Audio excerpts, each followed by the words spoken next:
Come along, we are going exploring. Toby was excited, and so were the children.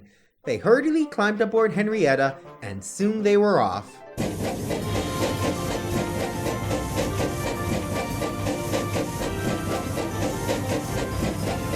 "You think we'll find any kings or knights, grandfather?"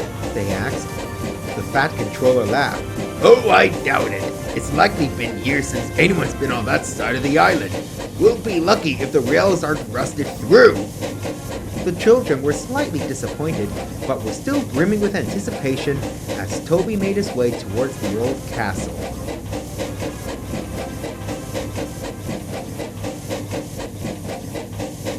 Soon, they were in the wildest part of the island. "Hold on," observed Toby. "Is that a signal box?"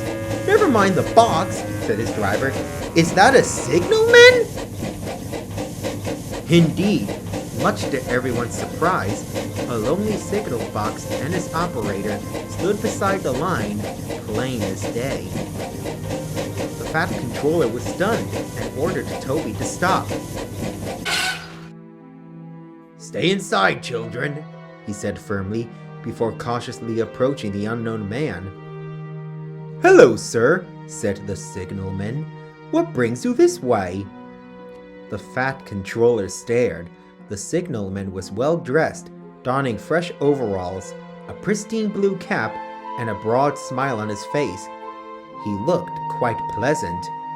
"Good day, my good man," said the fat controller, regaining composure. "We're trying to find an old castle." He showed the signalman his map, who smiled once again.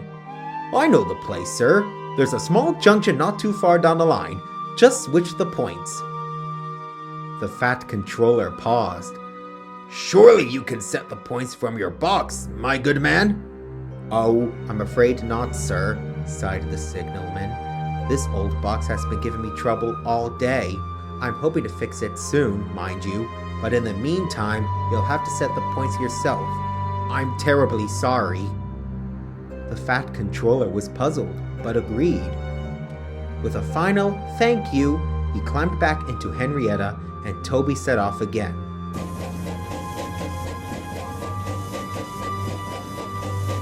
The tram engine wasn't sure, but he thought he noticed something familiar about the signalman. The rest of the day went splendidly, but Toby couldn't stop thinking about the signalman. It played on his mind all day. When at last it was time to go home, Toby stopped once again by the signal box and asked his driver to speak to the signalman inside. His driver obliged, but when he came back a few minutes later, he was pale-faced and shuddering dreadfully. "What happened?" asked the fireman. "Is everything all right?" The driver said nothing, but needless to say, Toby's suspicions had been confirmed. He puffed silently away. That night, Toby spoke to the fat controller. "Sir, that signal box, the signalman, he isn't who you think he is." "Whatever do you mean, Toby?" "When I lived on my old tramway, sir, there was a young signalman named Mr. Jones. He took great pride in his work and looked after his signal box with the utmost care. Everyone liked him, and he liked everyone.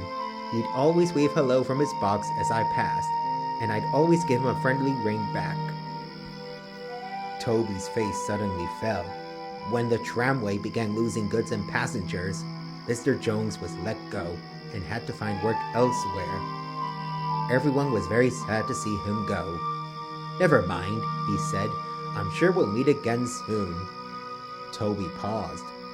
"I just never expected that day would be today. It seems he took pride in his work until the end, and even beyond that." The fat controller looked sympathetically at the old engine. He said at last. "I think I know just what we could do for Mr. Jones." The fat controller's plans were soon put into action. The signal box was restored back to its former glory with fresh timbers and gleaming paint. When the work was done, a special ceremony was held to mark the occasion. It is with great honor that I dedicate this signal box to the man who kept it in working order until the end," announced the Fat Controller. Atop the signal box was a plaque which read, "In memory of Mr. Jones." Everyone cheered, including Toby, but no one cheered louder than Mr. Jones himself.